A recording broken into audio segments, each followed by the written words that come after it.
Okay, everybody, we are back. We're going to work on our 50s this time. So we've already done the 20s, 30s, and 40s, and they've all kind of built upon themselves. So if you haven't seen those, go back and watch those.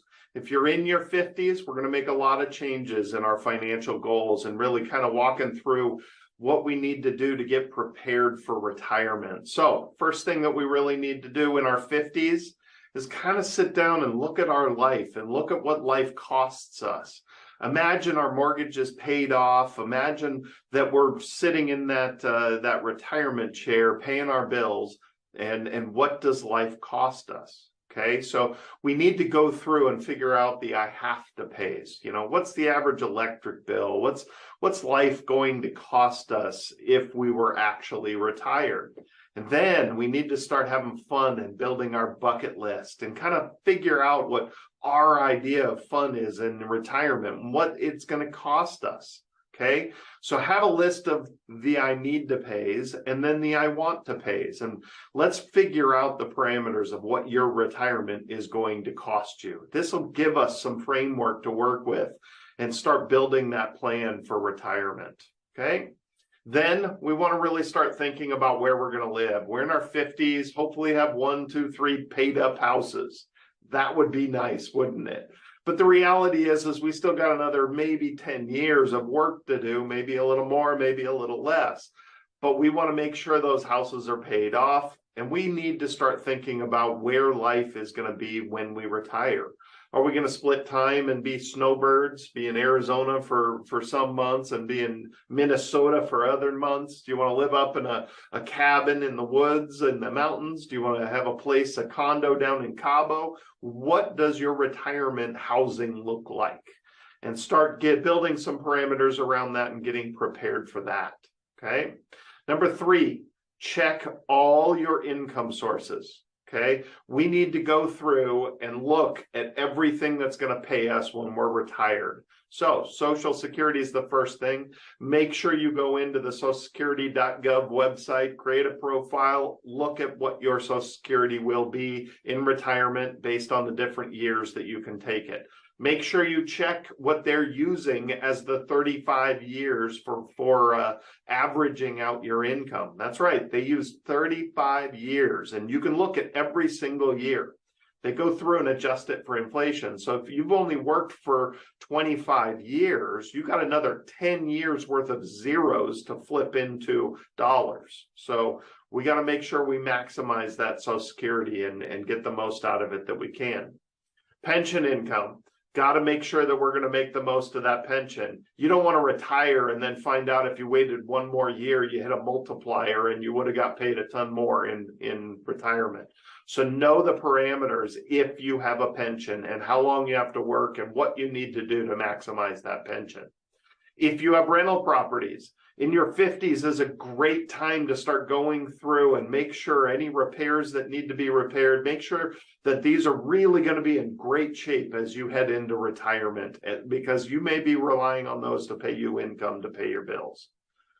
But then consider deferred income annuities. If you look at your retirement, if you do that budget and you're going to have $5,000 a month in expenses for bare necessities, basic retirement, and your Social Security is only going to be $2,000 a month, you might want to start looking at these personal pensions. These are the income annuities, deferred income annuities, okay? Some people don't like the word annuity, but when you use them properly, there's nothing better, okay? There's the only place you're going to be able to rely on guaranteed income is Social Security, pension, and those income annuities, okay? Rental properties are with lots of hassle, lots of risk, and sometimes renters don't pay rent.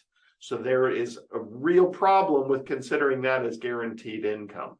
That's why then if you use the annuities properly, they can be guaranteed income, boosting your income level up to pay your base living expenses. That's what guaranteed income needs to do, pay your base living expenses. Number 4, okay, now we're going to get a little more detailed on the estate plan side. You know, in your 30s, we wanted to create some basic documents. In your 40s, we wanted to review all the accounts that you have. Make sure we've got beneficiaries. If you're married, make sure the accounts that should be joint are jointly owned. Well, now we need to go from basic to a little more thorough. If you don't have kids in your 40s, then you're probably not going to have kids. Okay, but now you're in your 50s, and if you were ever going to have kids, they're starting to grow up. All right, so we need to account for all these changes. We need to account for how complex our life got, depending on where your rental properties are, if you're self-employed, all of those type of things. That's going to determine whether you need a will-based plan or a trust-based plan.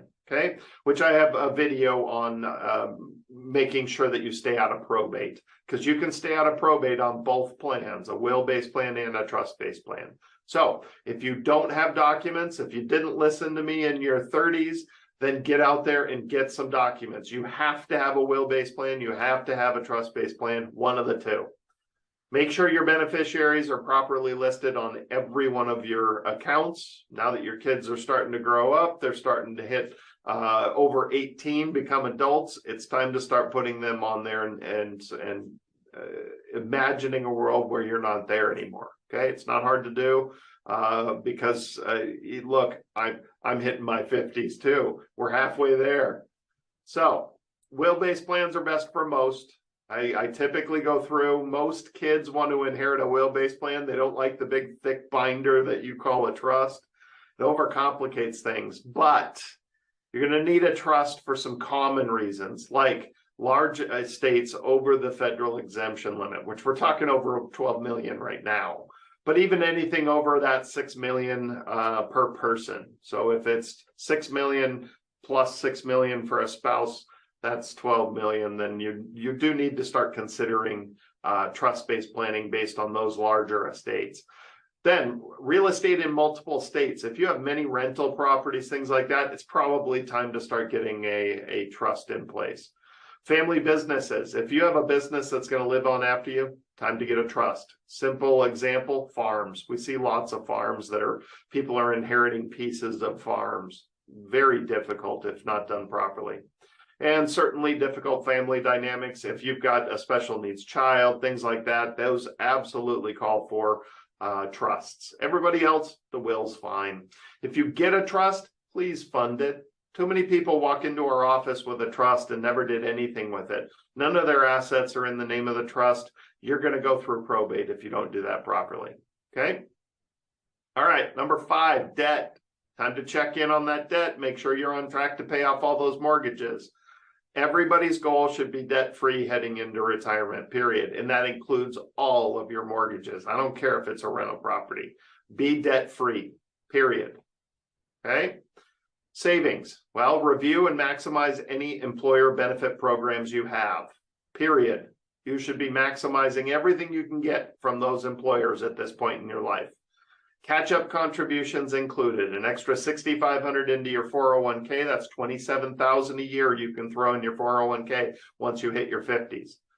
And then also your IRA and Roth IRA contributions, you can make up to $7,500 now in there as well, because you get an extra $1,000 catch-up. Investing, okay?